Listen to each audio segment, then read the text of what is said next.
আজকের দিনটা শুরু হয়েছিল পলাশবাড়িতে, শ্বশুরবাড়িতে। মুখটা দেখেই বুঝতে পারছো ভীষণ এক্সস্টেড, রাত্রে ঘুম হয়নি। কেননা পলাশবাড়ির এক নতুন সমস্যা হয়েছে, রাত্রি 12টা থেকে 4টা অবধি পুরো কারেন্ট অফ ছিল। আর এই গরমের মধ্যে যদি কারেন্ট না থাকে তাহলে কি করে আর ঘুম হয় বলো।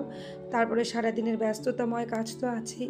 এখন সকালবেলা উঠে সবার আগেই ভাত, এখানে একটু আলু ভাজা কালো জিরে কাঁচা লঙ্কা দিয়ে করে নিলাম। এটা কিন্তু আমার খুবই ভালো লাগে, সকালবেলা গরম ভাতে এই আলু ভাজাটা খুবই মুখরোচক লাগে। আর এখানে আমি মিষ্টি কুমড়া সব ডুমডুম করে কেটে নিয়েছিলাম, আর কিছু ভেন্ডি সকালবেলা দেওর এনে দিয়েছিল বাজার থেকে, তো ওগুলোও আমি কেটে পরিষ্কার করে নিয়েছিলাম। এখন আমি এদিকে কড়াইয়ের মধ্যে কিছুটা মুসুর ডাল বসিয়ে দিয়েছি। আমার আবার কেন জানি গরমকাল হোক আর শীতকাল, ডাল ছাড়া কেন জানি আমার ভাত খাওয়াটা ভালো লাগে না।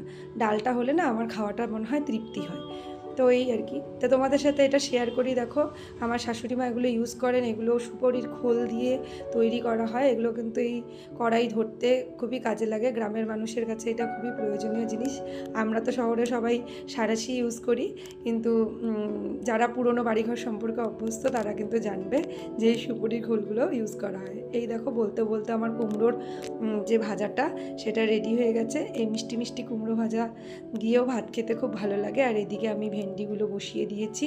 এখানে আমি লবণ হলুদ দিয়ে প্রথমে অল্প একটু জিরে, তারপরে কাঁচা লঙ্কা, এটা সোমবার দিয়ে আমি এখানে ভেন্ডিগুলোকে পুরো ভেজে নিচ্ছি। একটু লাল হয়ে গিয়ে ভেজে ওঠার পর তারপরে আমি এটাকে একটু তরকারি করব। এখানে দেখো রান্নার মাঝে মাঝে একটু কারেন্ট ছিল দেখে একটু এসে এসে এই ফ্যানটার মধ্যে হাওয়া খাচ্ছিলাম, যা গরম পড়েছে তা তো বলারই না। তো অল্প মশলা দিয়ে এই মশলা ভেন্ডি যাকে বলে ওটাই আর কি রেডি করে নিলাম। ভেবেছিলাম আজকে সর্ষে পোস্ত করব, কিন্তু এত গরম পড়েছে, তো শাশুড়ি মা বললো যে না থাক, সর্ষেটা করার দরকার নেই, এত গরমের মধ্যে সবার অস্বস্তি হবে। তো এই শ্বশুরবাড়িতে দেখো আমাদের কলা গাছে কলা হয়েছে। এই কলাটা কিন্তু মনুয়া কলা। তা যা গরম পড়েছে, তো শাশুড়ি মা আমাদের জন্য কিছু কলা রেখে দিয়েছিল, তো ওগুলো আর মানে বাঁচানো যাচ্ছে না, এখন পুরো কালো হয়ে গেছে। আর এই দেখো কুমড়োর বিচি, এগুলো হচ্ছে বের করে রেখেছি, এগুলো হচ্ছে শুকানো হবে।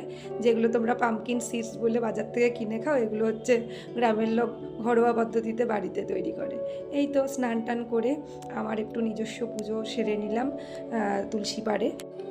খাওয়া দাওয়া কাজকর্ম সব কিছু হলেও ঠাকুর পুজোটা না হলে যেন মনটা শান্তি লাগে না। তো শাশুড়ি মা ঠাকুর ঘরে পুজো দেয়, আমি এখানে একটু আমার নিজস্ব পুজো আরতিগুলো করে নিই। তো এখানে দেখো আমাদের কিছু ছাত্র এই পলাশবাড়িতে পড়তে আসে, তো কখনো আমি কখনো সঞ্জয় ওদেরকে একটু ফিজিক্যাল সায়েন্স দেখিয়ে দিই। তো এখানে